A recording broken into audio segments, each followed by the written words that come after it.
When it comes to pleasures, I'm the furthest thing from guilty. I eat 'em up like Tarantino eats his feetsies. Yeah, I had to see it too, so now you're having to look at this as well. I'm tired of suffering. The term guilty pleasure has been popular for a good amount of time, and while I can see how it is a fun term to use, I just find it to be counterproductive and kind of dismissive of targeted genres. When it comes to movies, the first thing that I think of that fall under this label are always chick flicks. For whatever reason, these lovable and fun movies are reduced to something I should feel guilt towards. Of course, I say this as a huge fan of rom-coms, but I always felt weird saying things like The Proposal, 17 Again, and Crazy Stupid Love were some of my favorite films when someone would ask about it. I think this was because contextually there was an idea of what objectively good movies were. Your Pulp Fictions, Dark Knights, Godfathers. And then there were films you could enjoy, like Mamma Mia, Starship Troopers, George of the Jungle 2, but on an objective level, they weren't as good. Which is why I throw objectivity out the window. I feel like objectivity has unfortunately led to this self-righteousness that often is dismissive of films catered to women. This is largely because how male-dominated the film spaces started out, that films geared towards males were almost seen as the default for cinema, whereas something appealing to women was going away from that norm. Clueless is a perfect example of this. I firmly believe this is a classic and really, really important film, but because it also happens to be a rom-com, it kind of just gets dismissed as a chick flick. Ugh, as if. Like The American President, a film that came out the same year, has the same score as Clueless, and most other comedies on IMDb, but I doubt you've ever heard of The American President. Part of this definitely has to do with comedy being inherently subjective compared to something like drama, and also admittedly a sometimes lackluster production with occasional standouts like Edgar Wright's work. Just in general, I feel like this is a term reserved specifically for anything out of the box that doesn't already have a high critical praise backing it. Like the other two genres that are continually shown on Google searches are campy action and sci-fi films.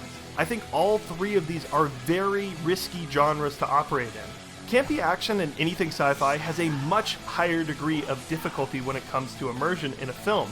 But when they do work, I feel that much more invested because they're pulling it off. I mean, come on, you want me to look at something like The Mummy and feel anything other than, oh man, Brendan is the best leading man of all time?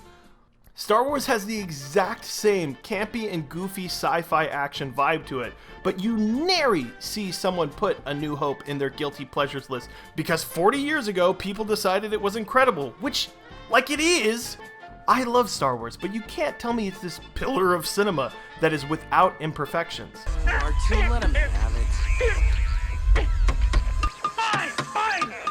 R2! I much prefer the term comfort films because all of these aforementioned picks fit that description way better than a guilty pleasure. You know what films I feel guilty about? Bohemian Rhapsody. It really doesn't do Freddie Mercury's life justice, but gosh darn it, I love a good Queen song in a movie, so I dig most of it. The Trial of the Chicago 7, because boy oh boy does it take a lot of liberties in adapting real events, but I eat up Sorkin's dialogue like I'm Tarantino with Enough with the feet! the only three Woody Allen films I've really enjoyed because, oh man, this director is a pile of garbage. I just feel like guilt is being oddly misused for things that should be celebrated for what makes each and every one of our tastes unique and different. By the way, I haven't even mentioned TV or music, which is infinitely worse for this topic. I did a quick Goog to see what the top searches for music guilty pleasures were, and one of the top results was 1,000 Miles? Wow!